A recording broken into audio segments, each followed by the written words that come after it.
আর এই মালহামা এমন হবে যেটাতে 1/3 মানুষ যদি মারা যায়, বুঝতে হবে এটা কোনো প্রফেশনাল কনভেনশনাল যুদ্ধ হবে না, এটা নিউক্লিয়ার যুদ্ধ হবে।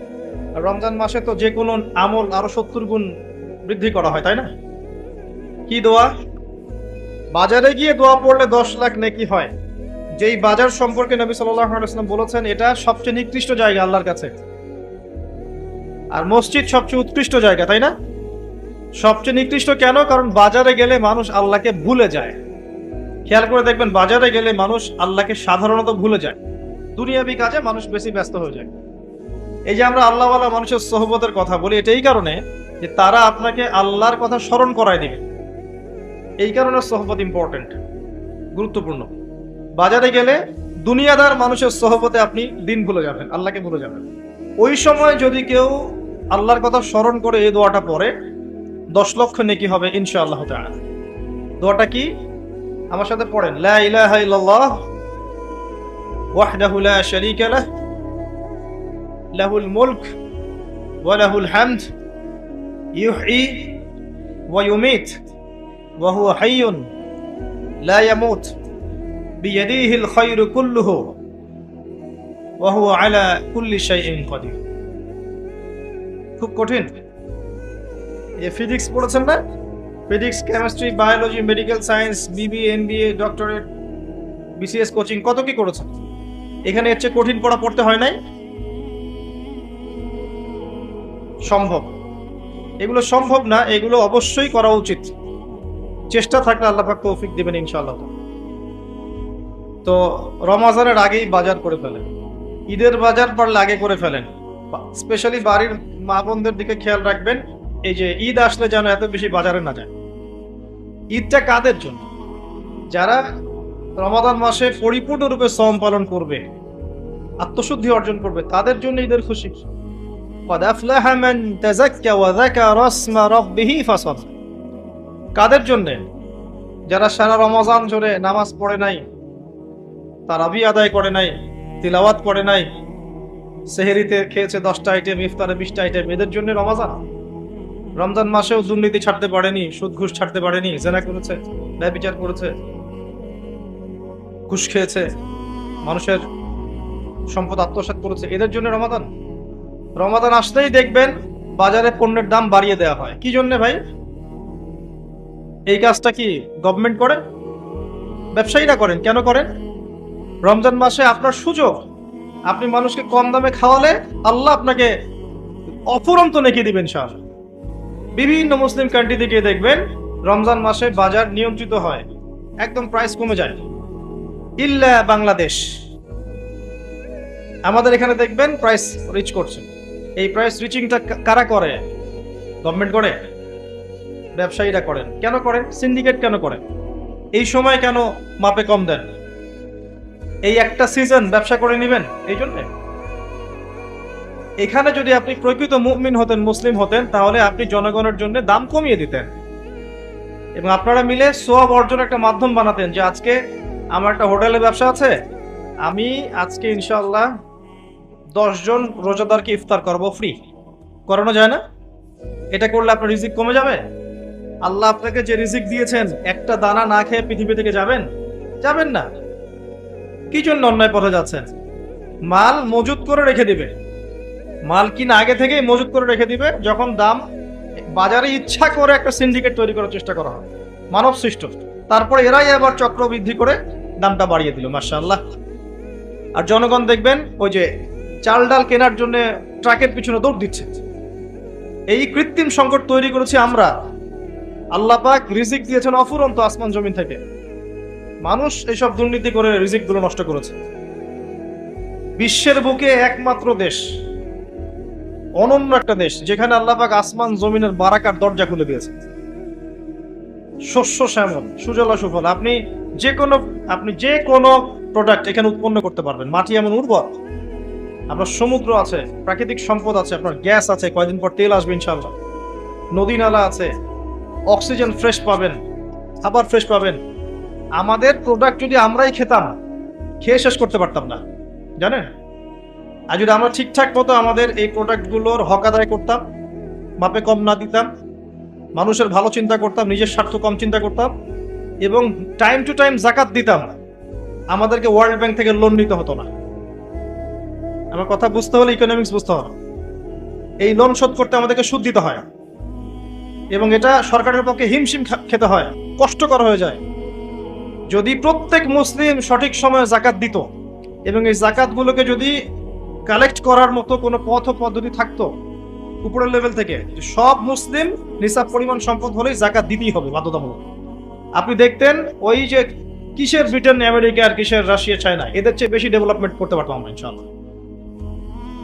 বড় বড় সেক্টরে, মিলিটারি সেক্টরে, মিডিয়ায়, আপনার ফাইন্যান্সে, মেগা প্রজেক্টগুলোতে এবং টেকনোলজিতে দেখতেন, মিলিটারি সায়েন্সে, অস্ত্রশস্ত্রের প্রত্যেকটা ক্ষেত্রে দেখতেন বাংলাদেশ সুপার পাওয়ার হতো।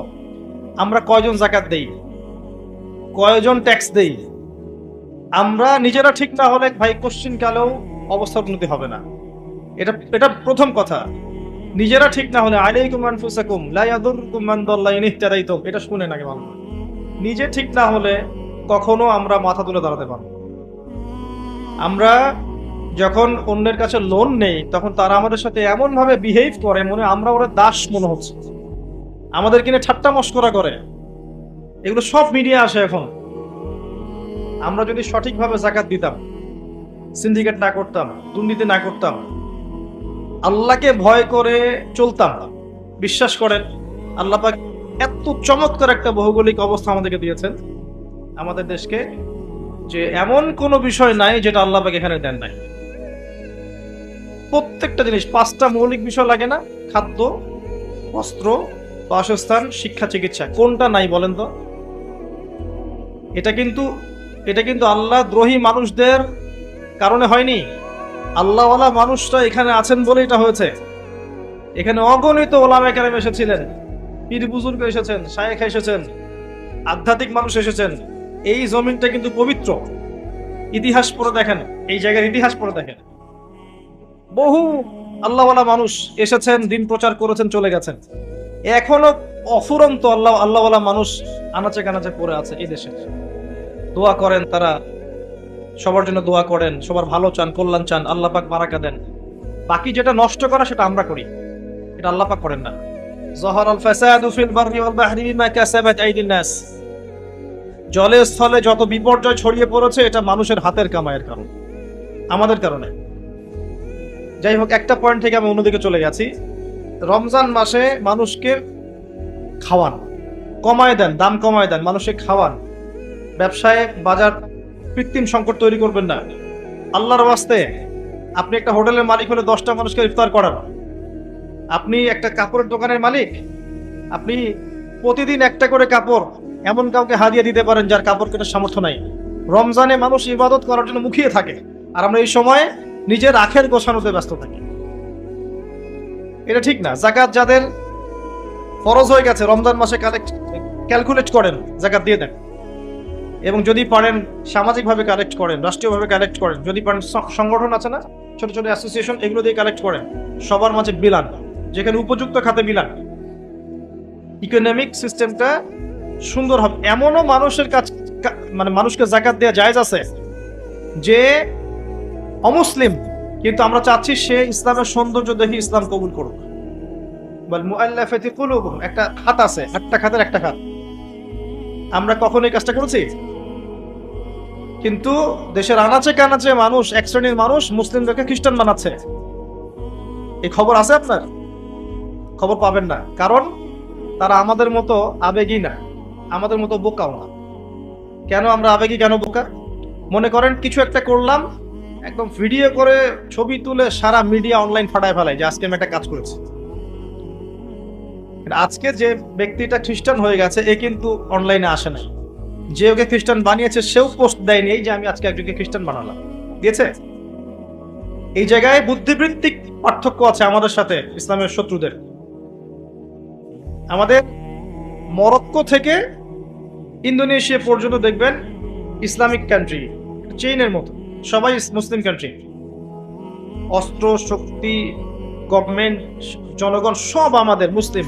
এর মাঝখানে একটা কান্ট্রি দেখবেন, ইসরায়েল, সবার ঘুম হারাম করে রেখে দিয়েছে।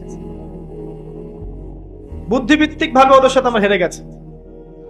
বিগত 100 বছর ওরা যেসব জায়গায় উন্নতি করেছে, ওরা এত মানুষকে ফুটিয়ে বেড়ায়নি যে আমি এটা করেছি, আমি এটা করেছি, আমি এটা করেছি। বুদ্ধিভিত্তিক পার্থক্য দেখেন। ইভেন মানুষ জানেও না তার কাছে কতগুলো পারমাণবিক অস্ত্র আছে, কেউ জানে না, কেউ জানে না। এই যে একটা বিষয়, আমরা মানুষকে দেখাতে বেশি পছন্দ করি। আমাদের উচিত ইসলামকে ভিতর থেকে, গোড়া থেকে শক্ত করা।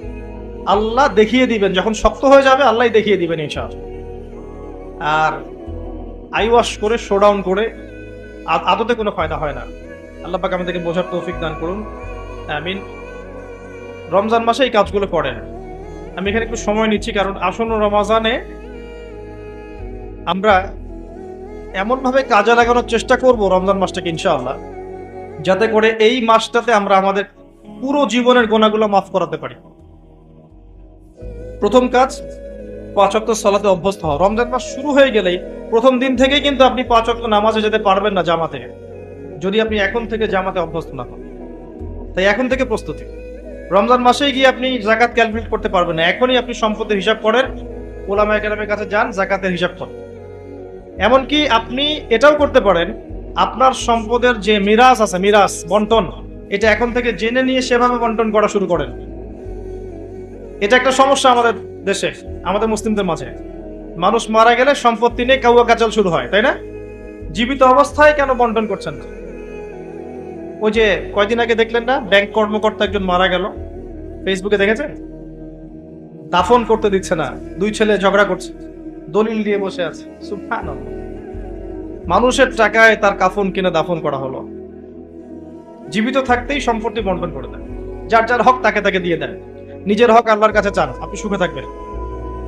কারণ আমি বারবার বলি, মানুষ মানুষের অবস্থানকে ভালোবাসে, মানুষ মানুষের অবস্থানকে ভালোবাসে। আজকে আপনার অবস্থান ভালো, আপনাকে সবাই ভালোবাসছে, ঠিক আছে, কিন্তু আপনি যদি তাদেরকে তাদের প্রাপ্য না দেন, আপনার ইন্তেকালের পর তারা আপনার কথা নাও স্মরণ করতে পারে।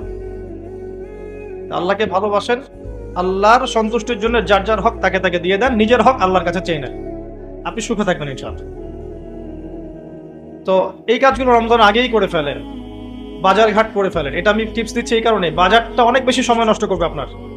রমজান মাসে অনেক বেশি সময় আপনার বাজার খেয়ে ফেলবে। এই যে 1-1.5 মাস বাকি আছে, এখন থেকে কোরআন পড়া শিখে নেন। 1.5 মাস সময় লাগবে না ইনশাআল্লাহ, যদি আপনি আলেমের কাছে মাদ্রাসায় গিয়ে কোরআনের তেলাওয়াতটা শেখেন। রমজান মাসে প্রত্যেকদিন 1 পারা করে পড়বেন, পারা যাবে? 30 দিন 30 পারা, 1 মাসে কোরআন খতম, পারা যাবে না? নামাজ মিস দিবেন না জামাতের সাথে, আল্লাহ পাক তৌফিক দান করুন বক্তা শ্রোতা সবাইকে। এবং তারাবির সালাত মিস দিবেন না।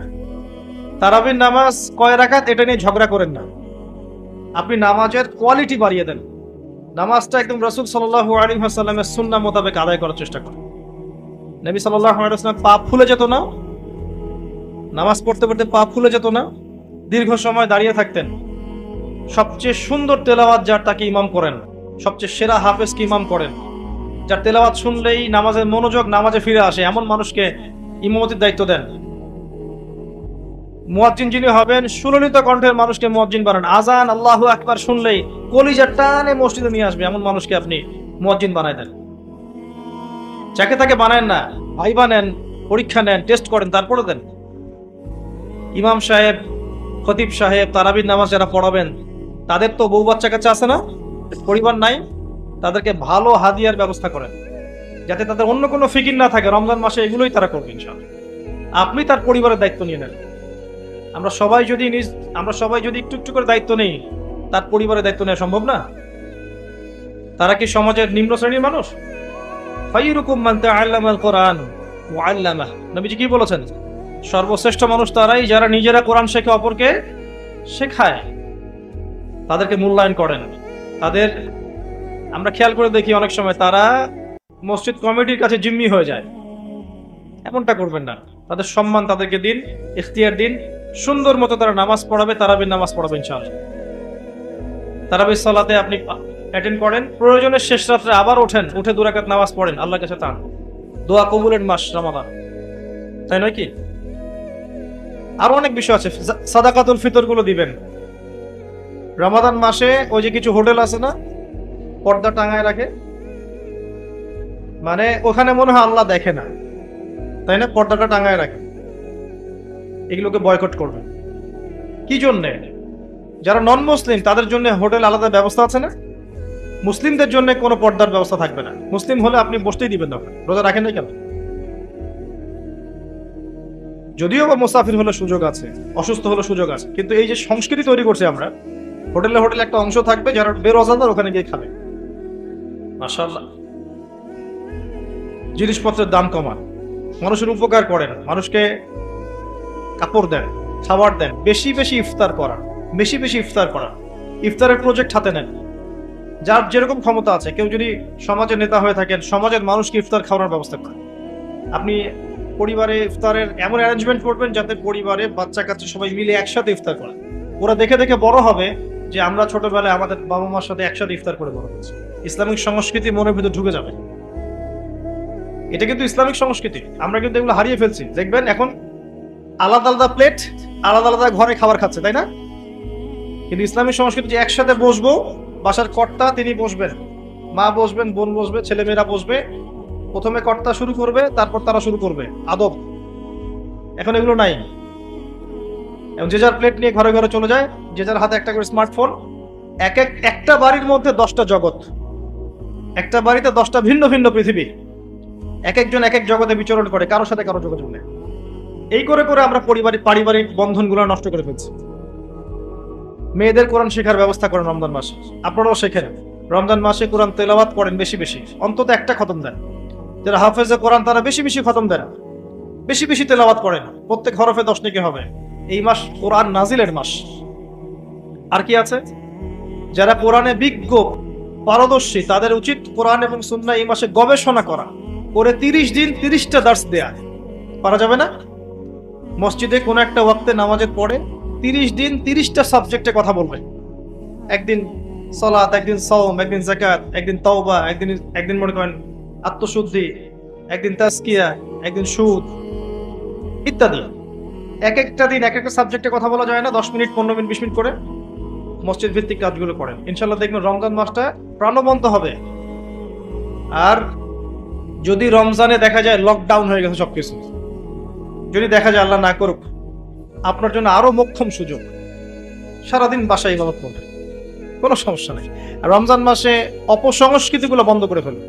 বাসায় এসব মুভিজ, তারপরে যে আপনার ডিশ অ্যান্টিনা কি কি আছে এগুলো আমি ঠিক বুঝি না, টাটা স্কাই কি কি জানি আছে না, এগুলো সব বন্ধ, এগুলো রাখবেন না। যদিও বা বাসায় একটা টিভি এখনকার ফোনের চেয়ে অনেক ভালো। কোন সেন্সে বললাম? আগে এমন ছিল যে বাসায় একটা টিভি আছে ডাইনিং রুমে, যেখানে সবাই একসাথে বসে টিভি দেখতো, তাই না?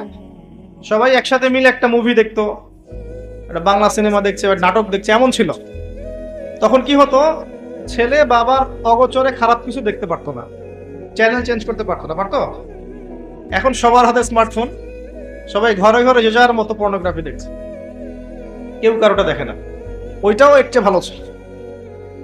আর এগুলো শয়তানের যন্ত্র, আপনি বাসায় স্থান দিবেন না। রমজান মাসে তো মোটেই না। আল্লাহ পাক আমাদেরকে আসন্ন রমজানে পৌঁছে দিন, এবং আমরা দোয়া করি আল্লাহ পাক রমজানটাকে আমাদেরকে সর্বোচ্চ এফোর্ট দিয়ে কাজে লাগানোর তৌফিক এনায়েত করুন। সাল্লাল্লাহু আলাইহি ওয়াসাল্লাম রমাদান মাসকে পেয়েছে, নিজের গুনাহ মাফ করাতে পারলো না, তার জন্য ধ্বংস। আমরা যেন ওই কাতারে না পড়ি, আল্লাহ পাক আমাদেরকে হেফাজত করুন। তৃতীয় সিঁড়িতে তিনি তখন বলছেন সাল্লাল্লাহু আলাইহি ওয়াসাল্লাম, ধ্বংস হোক সেই ব্যক্তি যার সামনে আমার নাম উচ্চারণ করা হয়েছে, সে আমার নাম শুনে দরুদ পড়ে নাই। জীবনে কখনো যেন এমন না হয় যে আপনার সামনে মুহাম্মদ সাল্লাল্লাহু আলাইহি ওয়াসাল্লাম নামটা উচ্চারিত হয়েছে, আপনি দরুদ পড়েন নাই, এমনটা যেন কখনো না হয়। সবচেয়ে শ্রেষ্ঠ দরুদ কোনটা? দরুদে ইব্রাহিম, এটা পড়বেন। যদি এটা না পড়েন, সকাল সন্ধ্যায় এতটুকু পড়বেন, আল্লাহুম্মা সাল্লি ওয়া সাল্লিম আলা নবিয়িনা মুহাম্মদ। দরুদ সকালে 10 বার, সন্ধ্যায় 10 বার। ফজিলত রাসূলুল্লাহ সাল্লাল্লাহু আলাইহি ওয়াসাল্লাম আপনার জন্য সুপারিশ করবেন ইনশাআল্লাহ। যে ব্যক্তি সকাল সন্ধ্যায় 10 বার করে দরুদ পড়ে, নবী সাল্লাল্লাহু আলাইহি ওয়াসাল্লাম ইনশাআল্লাহ ওই ব্যক্তির জন্য সুপারিশ করবেন ইনশাআল্লাহ। এই আমলগুলো করতে কি আপনাকে সরকার বাধা দিবে? প্রশাসন বাধা দেয়? আমরা অনেক ক্ষেত্রে উপরের দিকে আঙ্গুল তুলে বসে থাকি। অনেক কাজ আমাদের করার আছে নিজের ভিতরে, যেগুলো করলে আমাদের কোনো সমস্যা নেই, আমরা সেগুলোই করি না। 5 ওয়াক্ত নামাজ পড়তে কে বাধা দিবে আপনাকে? আপনি আপনার পরিবারে বোরখা পর্দা রাখবেন, কেউ বাধা দিবে আপনাকে? আপনি বলছেন আমি সুদ খাবোই না, আমি সুদের চাকরি করব না, শশা বিক্রি করে খাবো, তাও ভালো, কে বাধা দিবে আপনাকে? কে ফোর্স করবে সুদ খাইতে আপনাকে? আপনি বলছেন যে আমি ঘুষ দিয়ে চাকরি নিব না, চাকরি করব না, প্রয়োজনে ব্যবসা করে খাবো, কেউ বাধা দিবে আপনাকে? আপনি বলছেন যে আমি প্রত্যেক মাসে একটা বার কোরআন খতম করব, কেউ বাধা দিবে? ডেইলি জিকির আজকার করবে, কেউ বাধা দিবে? অনেক সুযোগ আছে, এমন না সব দরজা বন্ধ হয়ে গেছে, বিষয়টা এমন নয়। অনেক কিছু করার আছে। আপনি যদি মানবতার সেবায় কাজ করতে চান, কেউ বাধা দিবে? সামাজিক প্রকল্প করলে কেউ বাধা দিবে? রক্তদান কর্মসূচি করতে চান, কেউ বাধা দিবে? গাছ লাগান, কেউ বাধা দিবে? এতিমদের দায়িত্ব নেন, কেউ বাধা দিবে? আপনি যদি একটা বিধবা মেয়েকে বিয়ে করেন, কেউ বাধা দিবে? একটা তালাকপ্রাপ্ত মেয়েকে বিয়ে করে আপনি তার দায়িত্ব নিয়েছেন, তার গার্ডিয়ান হয়েছেন, কেউ বাধা দিবে? এগুলো নেককার কাজ নয়? এগুলো সৎ কাজ নয়? তো সৎ কাজ করার রাস্তা কি সব বন্ধ হয়ে গেছে? আল্লাহ পাক এজন্যই বলেছেন, ইয়া আইয়ুহাল্লাযীনা আমানু, হে মুমিনগণ, আলাইকুম আনফুসাকুম, তোমরা নিজেরা নিজেদের আত্মশুদ্ধির খবর নাও, নফসের খবর নাও। লা ইয়াদুররুকুম মান দাল্লা ইন ইহতাদাইতুম ইলাল্লাহি মারজিউকুম জামিআন ফায়ুনাব্বিউকুম বিমা কুনতুম তা'মালুন। আসেন, জুমার এই দিনে অনেক আমল আছে যেটা আপনাকে আল্লাহর কাছে নিয়ে যাবে ইনশাআল্লাহ, রাসূল সাল্লাল্লাহু আলাইহি ওয়াসাল্লামের সুপারিশ পাইয়ে দিবে ইনশাআল্লাহ। তার মধ্যে একটা কাজ হচ্ছে বেশি বেশি দরুদ পড়া। পারবো ইনশাআল্লাহ? আপনি একটা টার্গেট নেন যে আমি এই জুমার দিনে 100 বার দরুদ পড়বো, পড়া যাবে? কেউ বাধা দিবে? আমি বলছি না 100 বারই পড়তে হবে, এটা আমি বলছি না, কিন্তু আমি সংখ্যা ফিক্স করতে বলছি না। আপনি একটা টার্গেট নিয়েছেন যে আমি 100 বার মিনিমাম পড়বো আজকে, কেউ বাধা দিবে? এটা কি বেদাত হয়ে যাবে? আচ্ছা, জুমার দিন অন্যতম একটা আমল হচ্ছে, অন্যতম আমল সেটা হলো জুমার সলাতের জন্য, ভালো করে শুনুন, জুমার সলাতের জন্য আগে আগে মসজিদে যাওয়া। আমরা কি করি? প্রথম রাকাত হয়ে গেছে, দ্বিতীয় রাকাতে শেষ বৈঠক বাকি আছে, দৌড় দিয়ে মসজিদে যান। অনেক মুসল্লি দেখবেন জাস্ট নামাজটা শুরু হওয়ার আগে আগে মসজিদে ঢুকবে, অথচ নবী সাল্লাল্লাহু আলাইহি ওয়াসাল্লাম বলেছেন, জুমার দিনে কেউ যদি সকাল সকাল উত্তম রূপে গোসল করে, উত্তম রূপে গোসল কোনটা এটা জানেন তো? আমরা ফরজ গোসল যেমন করে করি, এটা সর্বোত্তম গোসল। উত্তম রূপে গোসল করেছে, সবচেয়ে সেরা জামাটা পরেছে, সবচেয়ে সেরা উত্তম পোশাকটা। আমরা মসজিদে যাওয়ার সময় সবচেয়ে খারাপ পোশাকটা পরি। আর যদি দেখা যায় কোনো পলিটিক্যাল নেতা দাওয়াত করেছেন, সবচেয়ে সুন্দর কাপড় পরে গেলাম, দাঁড়ান, আপনি আল্লাহর সাথে মসজিদে দেখা করতে যাচ্ছেন, কেন সবচেয়ে নোংরা জামাটা পরে যান? আপনি সবচেয়ে উত্তম পোশাক পরে যাবেন। দলিল দিব, ওই যে হাদিসে জিবরিল জিবরাইল আলাইহিস সালাম মসজিদ নববীতে আসলেন, এসে নবী সাল্লাল্লাহু আলাইহি ওয়াসাল্লামের হাঁটুর সাথে হাঁটু লাগিয়ে বসলেন।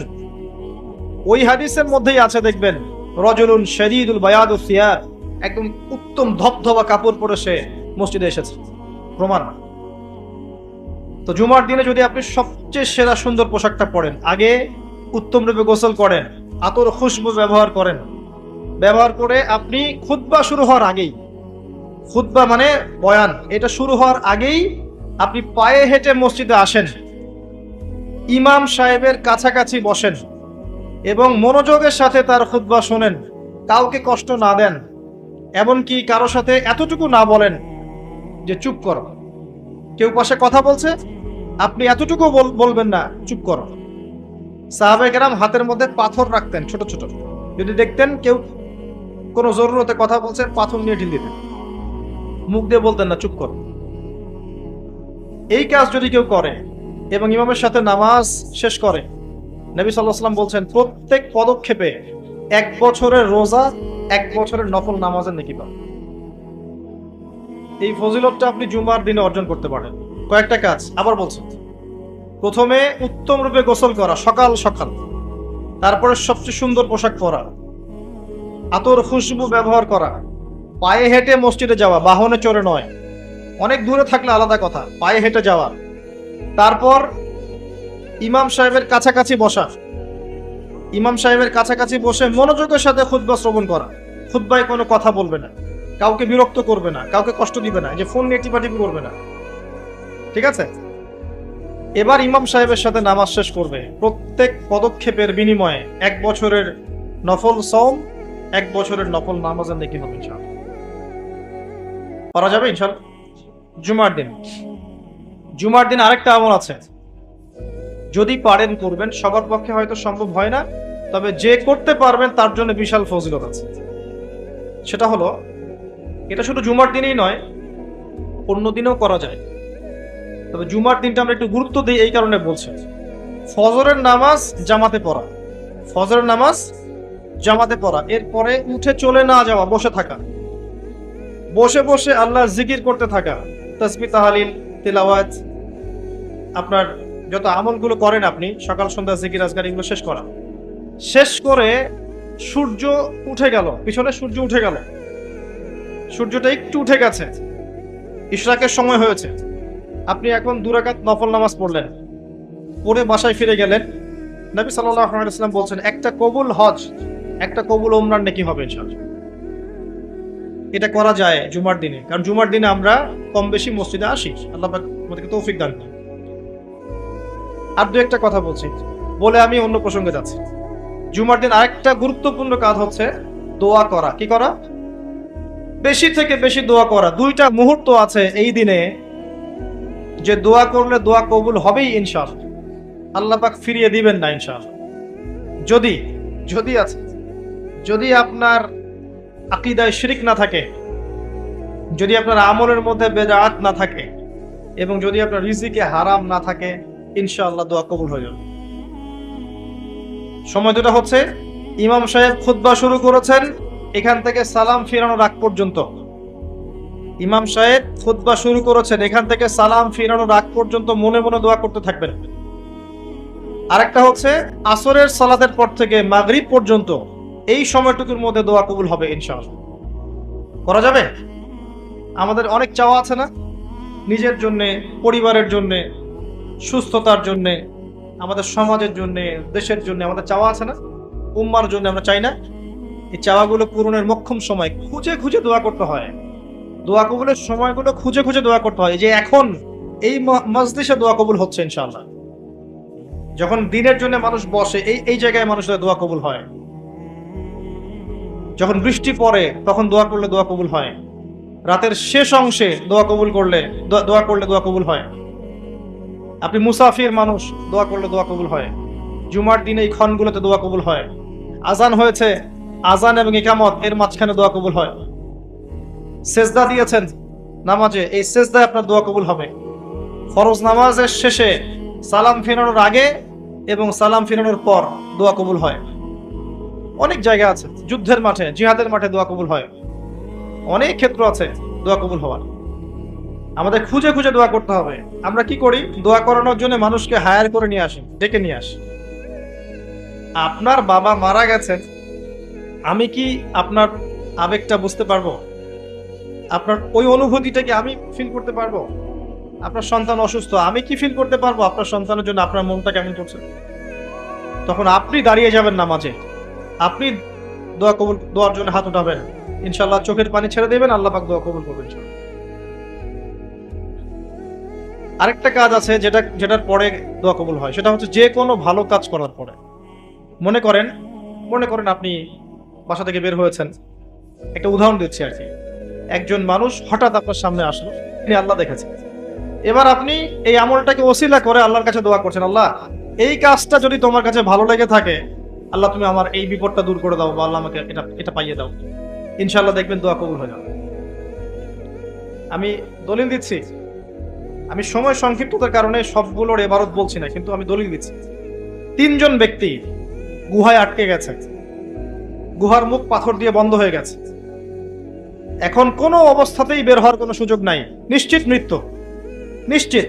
এই সময় 3 জন বলছে যে এখন কোনো অপশন নাই, আমাদের যদি কোনো ভালো কাজ থেকে থাকে ওর ওসিলা দিয়ে দোয়া করলে আশা করা যায় আল্লাহ পাক বিপদ থেকে আমাদেরকে উদ্ধার করতে পারেন। একজন দোয়া করছে, আল্লাহ আমার বৃদ্ধ পিতামাতা ছিল, ওই যে বললাম শুরুতে, আমার বৃদ্ধ পিতামাতা ছিল, আমি সারাদিন কৃষি কাজ করতাম, রাখাল ছিলাম, ছাগল প্রতিপালন করতাম, দুধ ধোয়ায় না, দুধ ধোয়াতাম। যতক্ষণ আমার মাকে না পান করিয়েছি আমি কখনো দুধ পান করি নাই।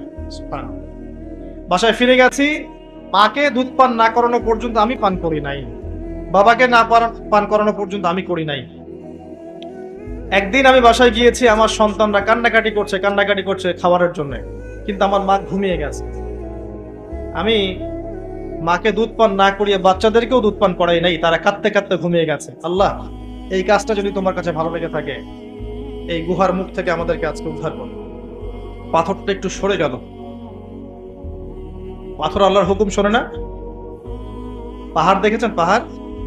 পাহাড়ের ভিতর থেকে যে পানিগুলো বের হয়, মিষ্টি পানি, এর কোনো উৎস আছে? কোনো উৎস নাই। গিয়ে দেখবেন উপরে কোনো উৎসই নাই। এমন না যে উপর থেকে পানি পড়ছে, এই পানিটা এসে সেখানে পড়ছে, পাহাড়ের ভিতর থেকে পানি বের হচ্ছে। এগুলো কিভাবে সম্ভব? আল্লাহ পাকের কুদরত। তো পাথরের মুখটা সরে গেল, পাহাড়ের ওখান থেকে গুহার মুখ থেকে পাথরটা একটু সরে গেল, কিন্তু বের হওয়ার জন্য এনাফ না। আরেকজন বলছেন, আল্লাহ, আমার একজন চাচাতো বোন ছিল, কাজিন। যুবকরা ভালো করে শোনেন, যদি জিনা ছাড়তে পারেন এবং হারাম সম্পর্ক থেকে বের হয়ে আসতে পারেন, আল্লাহ পাক আপনাকে সাক্ষাৎ মৌতের হাত থেকে বের করতে পারেন। ওই যুবক বলছে, আমার একজন চাচাতো বোন ছিল, অত্যন্ত সুন্দরী, আমি খুব করে তাকে চাইতাম যে আমি যেন তাকে পাই।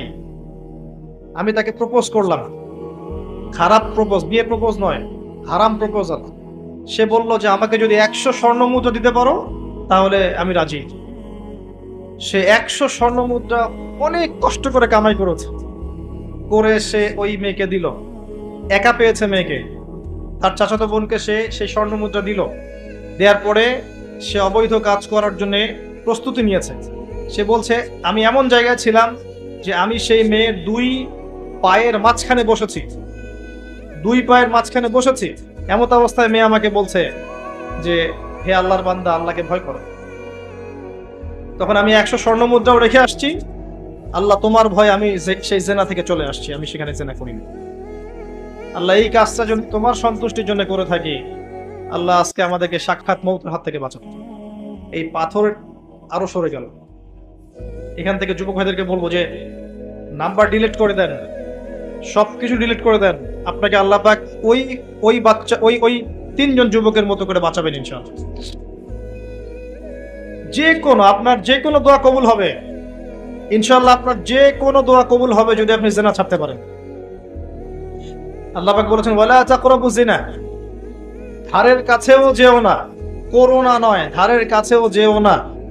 আর আমরা বলছি কাছে আসার গল্প, এরা কত বড় লম্পট, চিন্তা করে দেখেন। আল্লাহ বলেছেন, লা তাকরাবু জিনা, জিনা এটা, এর কাছেও যেও না। আর আমাদের এই যুব সমাজকে শিখাচ্ছে এই ক্র্যাশ আর ফ্রি মিক্সিং হচ্ছে কাছে আসার গল্প। নাউজুবিল্লাহ, কত বড় আল্লাহ দ্রোহী, চিন্তা করে দেখেন। ইকোনমিক্যালি বয়কট করে দেন, ইকোনমিক্যালি বয়কট করেন, কিনবেনই না প্রোডাক্টটা, যাবেনই না ধারের কাছে। সরাসরি যারা আল্লাহর কোরআনের আয়াতের বিরোধিতা করবে, আপনি ধার কাছেই যাবেন। এদেরকে বয়কট করে চলবেন, একা চলবেন, কোনো সমস্যা নাই। কি সমস্যা? নিমের ডাল দিয়ে দাঁত মাজবেন, কি সমস্যা? নিমের দাঁত আছে না, এর দাঁত মাজবেন, কি সমস্যা? যাবেন না সামনে, যায়েন না। লাখ লাখ কোটি কোটি মানুষ যায়েন না, দেখবেন কয়দিন পর ভুল স্বীকার করে বলবে ঠিক আছে, ভুল হয়ে গেছে। প্রতিবাদ করতে পারি না। ওই যে মুসলিমরা যদি তেলটা বন্ধ করে ফেলতো, যে তেল দিব না, সুয়েজ খাল দিয়ে কাউকে যাইতে দিব না, অমুক দিক দিয়ে রুট বন্ধ করে দিব, দেখতেন সব সিধা হয়ে গেছে। হ্যাঁ, আমরা পারি নাই, যে আমরা ওই জায়গাগুলো তো পারি নাই, আমরা আপোষ করে ফেলছি, এই কারণে আমাদের এই অবস্থা হয়েছে। আল্লাহ পাক আমাদের ইমানি জজবা দান করুন। আরেকজন ছিল, সে বলছে যে তার একজন কর্মচারী ছিল, কর্মচারী কিছু বেতন পেত, ধরেন মাসিক বেতন ধরেন 5,000 টাকা 10,000 টাকা এরকম পেত। সে ওই বেতনটা না নিয়ে চলে যায়, তখন মালিক এই বেতনটার টাকা দিয়ে কিছু পশু কিনেছে, গবাদি পশু। পরে আস্তে আস্তে আস্তে আস্তে এগুলো বৃদ্ধি পেয়েছে। কথা বুঝতে পারছেন? অনেক দিন পর সেই শ্রমিক এসেছে, এসে বলেছে আমার সেই পারিশ্রমিক আমাকে দেন। তখন এই মালিক বলছে সমস্ত গবাদি পশুই তোমার। এই শ্রমিক বলছে যে আমার সাথে কি মশকরা করছেন, আমি তো 1 মাসের মজুরি পাই। তখন সে বলছে না, মশকরা করছি না, বরং ওই মজুরি দিয়ে আমি 2টা পশু কিনেছিলাম, এখান থেকে এতগুলো পশু হয়েছে, সবগুলোই তোমার। সে সবগুলো দিয়ে দিয়েছে। সুবহানাল্লাহ।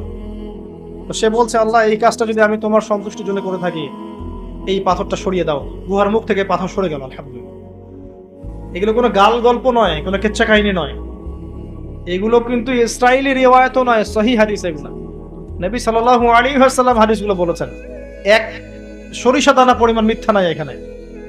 এখান থেকে বলতে যাচ্ছিলাম, দোয়া কবুলের অন্যতম একটা উপায় হচ্ছে আপনি কোনো ভালো কাজ করেন গোপনে, যেটা আল্লাহ ছাড়া কেউ জানে না, ওর ওসিলা করে আপনি আল্লাহর কাছে যান, দোয়া কবুল হবে ইনশাআল্লাহ। আরেকটা অপশন হচ্ছে আল্লাহ পাকের যে নাম এবং সিফতগুলো আছে এগুলোকে ওসিলা করে দোয়া করা। যেমন আল্লাহ, তোমার রহমান নামের ওসিলায় আমি তোমার কাছে দয়া চাচ্ছি, তোমার আল গফুর নামের ওসিলায় আমি ক্ষমা চাচ্ছি, তোমার আর রাজ্জাক নামের ওসিলায় আমি রিজিক চাচ্ছি, ওয়াহাব নামের ওসিলায় আমি সন্তান চাচ্ছি, ইত্যাদি। কথা কি বুঝতে পারছেন? যে নামের সাথে যে বিষয়টা যায় এটা ওসিলা করে আপনি দোয়া করলে ইনশাআল্লাহ তাআলা আপনি আপনার ফলাফল পাবেন। আর একটা সবচেয়ে বড় অস্ত্র শিখিয়ে দিচ্ছি, এটা আমি কাউকে শিখাইনি আজ পর্যন্ত, আজকেই প্রথম। এবং আমি আমার জীবনে দেখেছি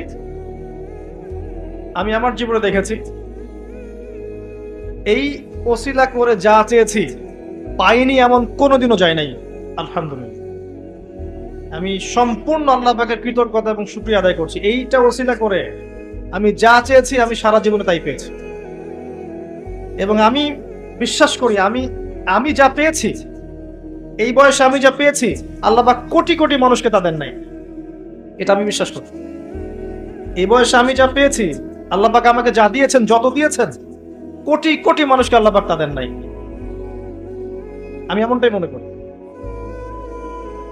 আমি কি শিখাই দেব সেটা? আপনি আল্লাহ পাকের তাওহীদের ওসিলা দিয়ে দোয়া করেন। দোয়া করতে করতে আল্লাহকে বলেন, আল্লাহ তোমার তাওহীদের কালিমা লা ইলাহা ইল্লাল্লাহ এর ওসিলা করে তোমার কাছে আমি চাচ্ছি, আপনি পাবেন ইনশাআল্লাহ।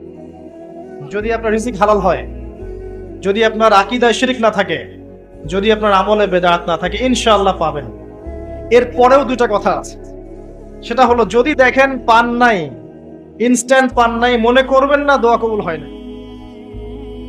এমনও দোয়া আছে যে আমি 10 বছর থেকে করছি এখনো পাইনি। এমনও দোয়া আছে আমি নিজেই 10 বছর থেকে করছি, আমার কাছে মনে হয় 2009-10 সাল থেকে আমি করছি, এখন পর্যন্ত পাইনি, ইনশাআল্লাহ পাবো। তো ইনস্ট্যান্ট সব পেতে হবে এমন নয়।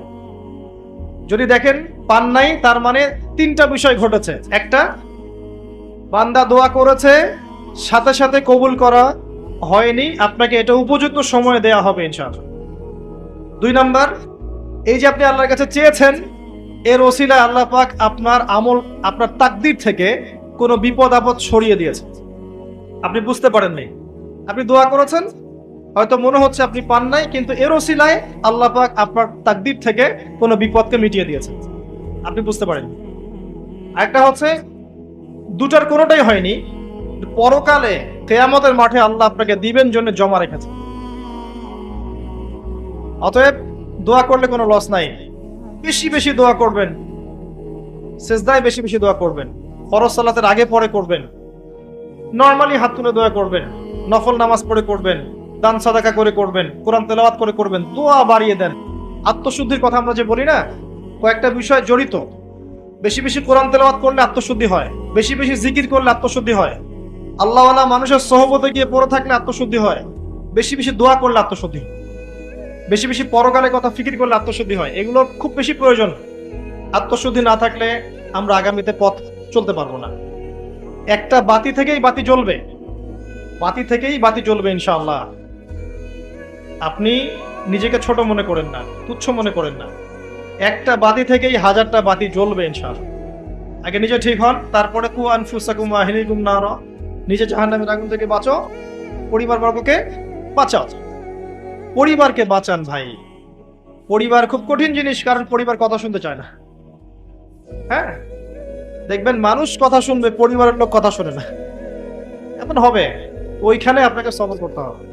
যদি দেখেন যে শেষমেশ দাওয়াত দিতে দিতে বুঝাতে বুঝাতে আর কথা শোনেই না, আপনি আলাদা হয়ে যান। তাও কথা বুঝতে পারেন নাই? আসহাবুল কাহাফের মতো হয়ে যান, তারপরে আপোষ করেন না অন্যায় সাথে। কারণ এই ফিতনাগুলো আপনাকে আল্লাহর পথে চলতে দিবে না, বাধা দিবে, সারাদিন দুনিয়ার ফিতনায় ব্যস্ত রাখবে আপনাকে। এর আগে সূরা আল ইমরানের 102 নম্বর আয়াত আছে, ইয়া আইয়ুহাল্লাযীনা আমানু ইত্তাকুল্লাহ, আল্লাহকে ভয় করো, হাক্কা তুকাতিহ, ভয় করার মতো ভয় করো, ওয়ালা তামুতুন্না ইল্লা ওয়া আনতুম মুসলিমুন, পরিপূর্ণ মুসলিম না হয়ে মৃত্যুবরণ করো না। কিভাবে পরিপূর্ণ মুসলিম হবে? ইয ক্বালা লাহু রাব্বুহু আসলিম ক্বালা আসলামতু লিরাব্বিল আলামিন, ইব্রাহিম আলাইহিস সালাম। যখনই আল্লাহর কোনো বিধান চলে আসবে, হুকুম চলে আসবে, সাথে সাথে আত্মসমর্পণ, এর নাম মুসলিম। বলবে না যুক্তি কি, দর্শন কি, বিজ্ঞান কি, জিজ্ঞাসা করবে না, সে আত্মসমর্পণ করবে, এর নাম মুসলিম। প্রত্যেকটার পিছনে যুক্তি, বিজ্ঞান, দর্শন থাকবে ঠিকই, কিন্তু আপনার বুঝে নাও আসতে পারে, আপনার বুঝে নাও আসতে পারে। বুঝে না আসলে এর মানে এই নয় যে ওর মধ্যে কোনো বিজ্ঞান নাই, কোনো দর্শন নাই, কিছু নেই।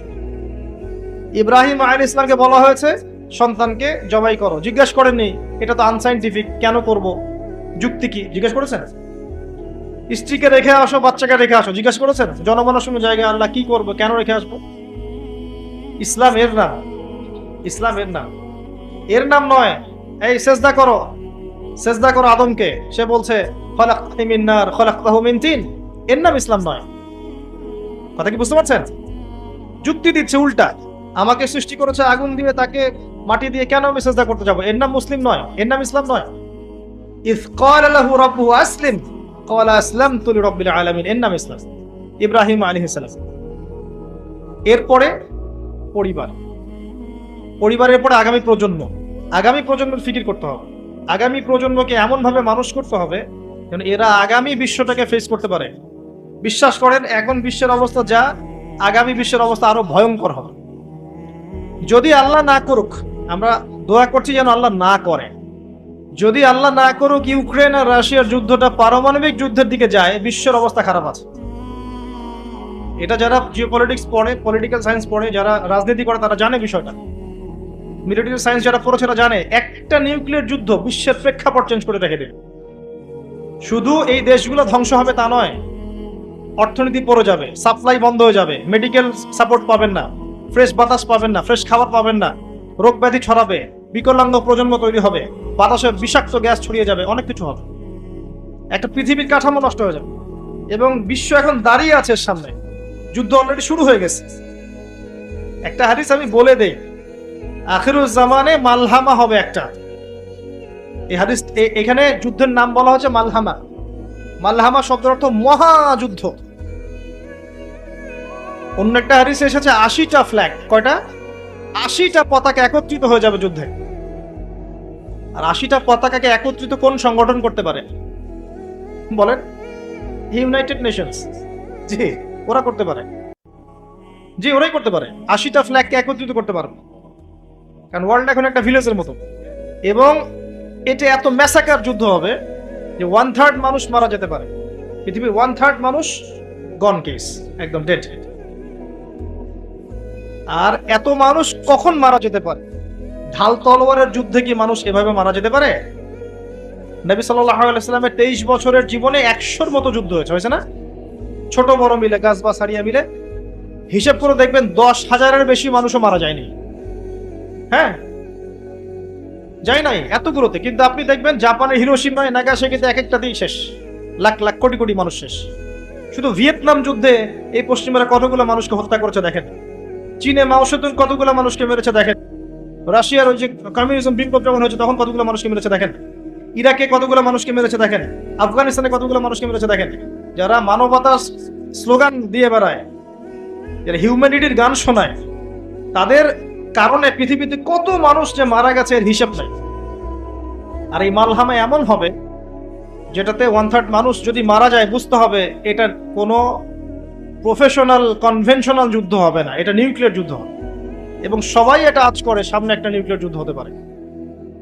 এরা ট্রাই করেছিল প্যালেস্টাইন ইস্যু নিয়ে, সিরিয়া নিয়ে, এখন এই যে ইউক্রেন ইস্যু নিয়ে, এর আগে আরেকটা ইস্যু নিয়ে চেষ্টা করেছে। এদিকে ইরাকে চেষ্টা করেছে, আফগানিস্তানে চেষ্টা করেছে। তারা চায় সারা ওয়ার্ল্ডে একটা নিউক্লিয়ার যুদ্ধ হয়ে যাক। কারা চায়? প্রশ্ন একটা ভালো প্রশ্ন, কারা চায়? যারা প্রশ্ন করেছিল যে ওই ব্যক্তিকে গিয়ে জিজ্ঞাসা করবে রূহ কাকে বলে, আসহাবুল কাহফের কি হয়েছিল, জুলকারনাইন বাদশার কি হয়েছিল, সে যদি অ্যান্সার করতে পারে সে প্রকৃত নবী, তখন তাকে নবী হিসেবে মানবো, তার আগে মানবো না। ওই জাতি চায় যে ওয়ার্ল্ডে একটা নিউক্লিয়ার যুদ্ধ হয়ে যাক।